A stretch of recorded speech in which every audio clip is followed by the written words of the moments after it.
With 330 million people and a multi-billion-dollar infrastructure, the United States consistently produces some of the most explosive, dynamic athletes on the planet. Yet, when the country steps onto the global men's soccer stage, that momentum abruptly stalls. For a long time, the easy excuse was simply that Americans don't care about the sport. But the numbers prove otherwise. Soccer is now massively popular in the U.S., recently surpassing baseball in national viewership and dominating youth participation. The passion is clearly there. To mask this ongoing developmental failure, the U.S. men's national team has historically relied on a quick fix: importing dual nationals. These are players with American ties who were actually forged inside sophisticated foreign soccer systems, bringing tactical awareness and flair that the U.S. couldn't produce at home. Take Ernie Stewart. He was born and developed entirely in the Netherlands, later coming over to inject vital European experience into the U.S. midfield throughout the 1990s. When the team needed elite-level defensive structure, they looked to Thomas Dooley, a player who had spent his career disciplined by the rigorous German leagues.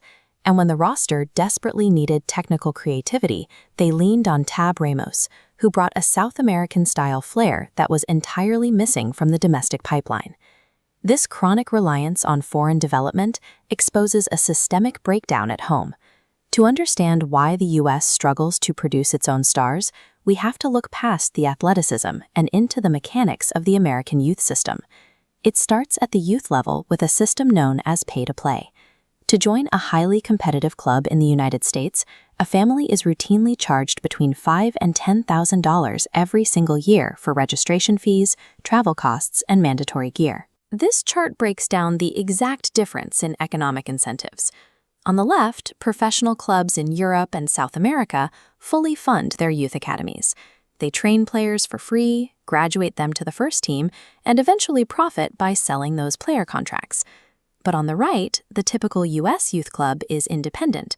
With no professional team to feed into, they extract their profit exclusively from the parents' entry fees.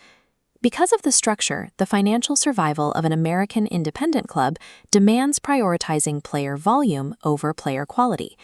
Their economic incentive is to field as many paying teams as possible, rather than dedicating focused resources to a few elite prospects. This business model acts as a massive wealth filter.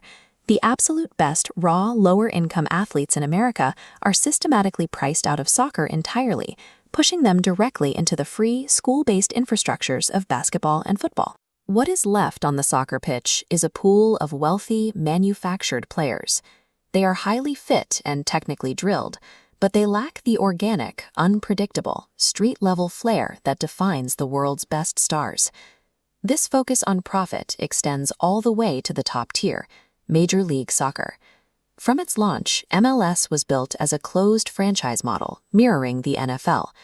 Billionaire owners pay massive expansion fees, recently hitting $500 million, for a guaranteed permanent spot in the league. Almost everywhere else in the world, professional leagues operate on promotion and relegation, a system where a team's placement in the top tier is dictated entirely by sporting merit. Putting the two structures side by side shows a glaring contrast. A global pyramid is an open ecosystem where teams constantly fight to move up or avoid dropping down. MLS, however, is a flat, closed loop where no franchises ever enter and no franchises ever exit. This closed loop aggressively protects underperforming teams. A club like the Chicago Fire can miss the playoffs for a decade straight without ever facing the financial ruin of being relegated to a lower division. They are allowed to exist in a highly profitable state of complacency. Shielding domestic players from the financial consequences of losing deprives them of the high-stakes environments necessary to forge world-class talent. If you want proof that the United States is capable of dominating global soccer, you just have to look at the women's side. The U.S. women's national team has historically been an absolute powerhouse. Their dominance is the direct result of infrastructure. The passage of Title IX in 1972 forced sweeping, federally mandated financial investments into women's collegiate athletics, decades before the rest of the world caught up. Without intending to, this legislation created the exact thing the men's side lacks: a heavily funded, highly accessible developmental pipeline that rewarded pure athletic merit over personal wealth. It proves that American athletes can rule the sport, but only when the systemic infrastructure is built to foster development rather than extract profit. Now the pressure is mounting.